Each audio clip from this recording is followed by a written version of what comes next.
현장 경기의 이야기, 지금 롤러코스터죠. 어제는 명동 상권에 매출액이 30배 늘었다 이렇게 이야기했는데 오늘은 골목 상권의 초토화를 이야기하고 있습니다.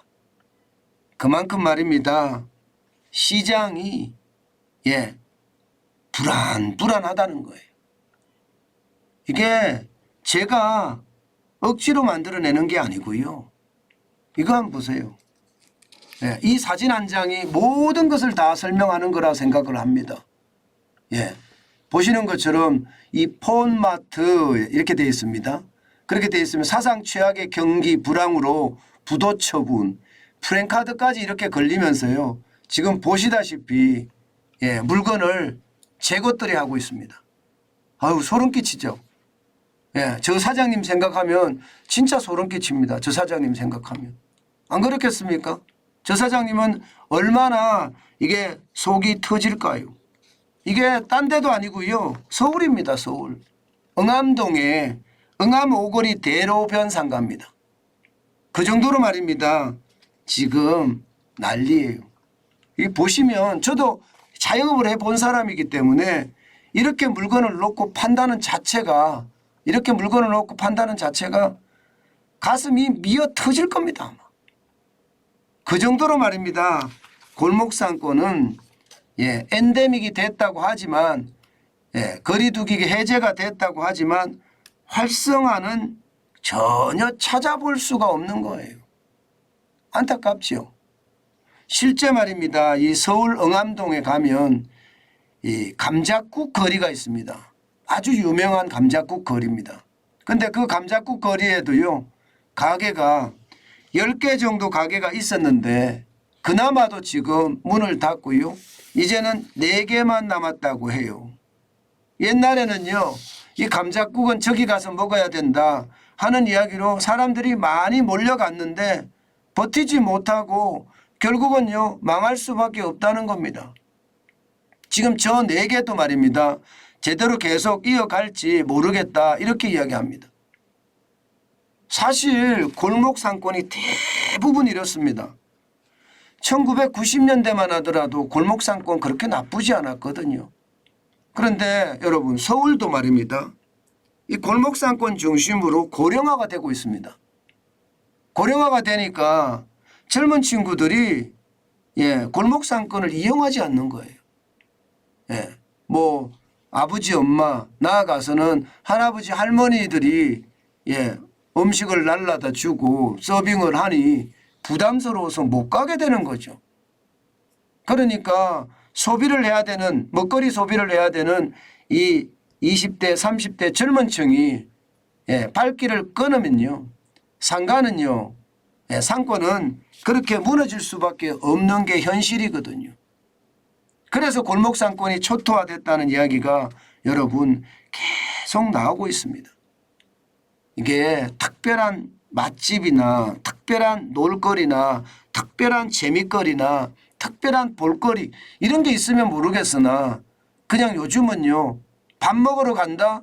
그런데 서울 응암동에 감자국 거리까지 간다.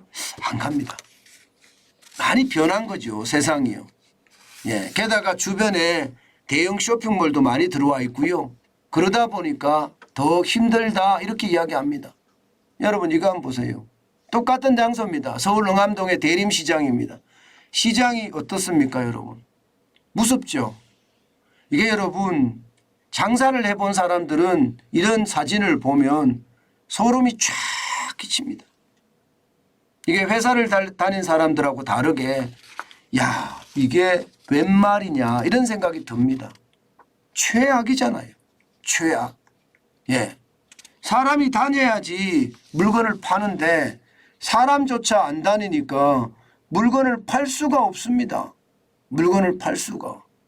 그러니 뭐 시장에는요. 이게 내가 문을 언제 닫느냐가 문제지. 지금 가게를 더 늘려가는 건 불가능하다. 이렇게 이야기할 정도입니다. 심각하잖아요. 진짜 심각합니다. 문제는 여러분. 문제는요.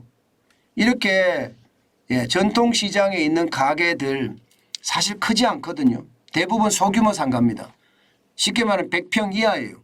330제곱미터 이하입니다. 이런 데가 이렇게 심각하거든요. 근데 문제는 여기만 이런 게 아니라는 게 문제예요.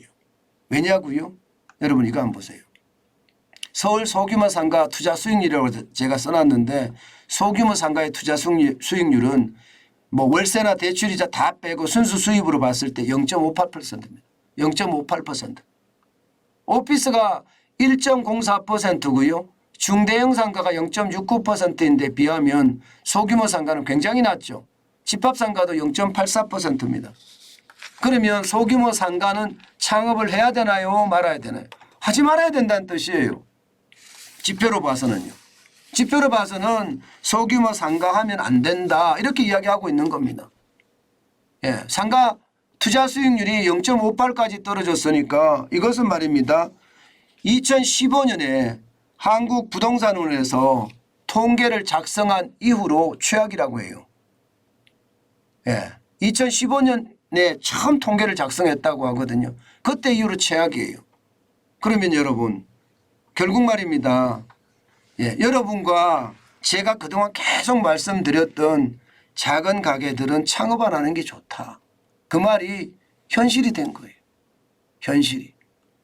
예, 많은 분들은 그렇게 이야기하잖아요. 내 건물에서 내 장사. 예, 내 건물에 내 장사하는 건 하도 괜찮다. 그렇게 이야기를 합니다. 그만큼 대출이자나 월세가 세다는 뜻이에요. 대출이자가 높으니까 당연히 월세가 세고요. 또 나는 대출을 받아서 들어갔다면 그 이자도 높기 때문에 투자 수익률이 그만큼 떨어진다는 거예요. 저는 이것이 말입니다. 시장의 현 주소라고 생각해요. 예. 다시 말해서 현장 경제는 아직 외국의 관광객들이 몰리는 곳에는 그나마 좀 나은데, 아니 좀 나은 데가 아니라 많이 나은데 이 골목 상권으로 가면 갈수록 아직까지 온기는 들어오지 않는다. 냉랭하다. 냉기가 천지다. 이대로 가면 먹고 살기도 힘들다. 이렇게 된다는 이야기입니다. 여러분, 골목 상권에 창업하는 것은 그야말로 죽음이다. 저는 이것이 정답인 것 같아요. 그렇기 때문에 모든 창업은 서둘지 마시고요. 시장을 관조라고 하죠. 지독하게 쳐다봐야 돼요. 그런 다음에 시장을 들어가는 것 저는 여러분들에게 권하고요. 일반적으로 신규 상권이다 이러면요. 예, 그런 얘기를 많이 합니다. 이 자영업을 잘하는 어떤 이 전문가라고 해야 되나요? 그런 사람들 이야기를 들어보면 이 역세권에 가까울수록 좋긴 한데 신규 상권에서는 적어도 2번, 3번 망할 때까지 기다리고 4번째 들어가라. 뭐 이렇게 이야기하시는 분들도 많고요. 멀만 멀수록 뭐 5번 망할지 10번 망할지 모른다. 그만큼 많이 망할 때 들어가는 게 유리하다. 그런 이야기까지 할 정도입니다. 그러니까 여러분들도 신규 상권은요. 웬만하면 들어가지 말아야 된다는 이야기 제가 다시 한번 드리고 싶고요. 신규 상권이 만약에 들어간다고 할 때는요. 역세권에는 적어도 3번 정도 망할 때까지 기다리라. 역세권에 떨어지면 떨어질수록 망하는 횟수는 늘어난다. 뭐 7번, 8번 망할 때까지 기다리라. 이렇게 이야기할 정도니까 우리는 자영업의 전문가들이 이야기하는 거 이게 뭐 사실 계량화됐거나 통계화되지는 않습니다. 그런데 그런 사람들이 이야기하는 거 한 번쯤 귀담아 들으면서 천천히 그리고 관조하면서 시장을 보고요. 그 사이에 나는 이론적 지식이나 경험적 지식을 기르고요.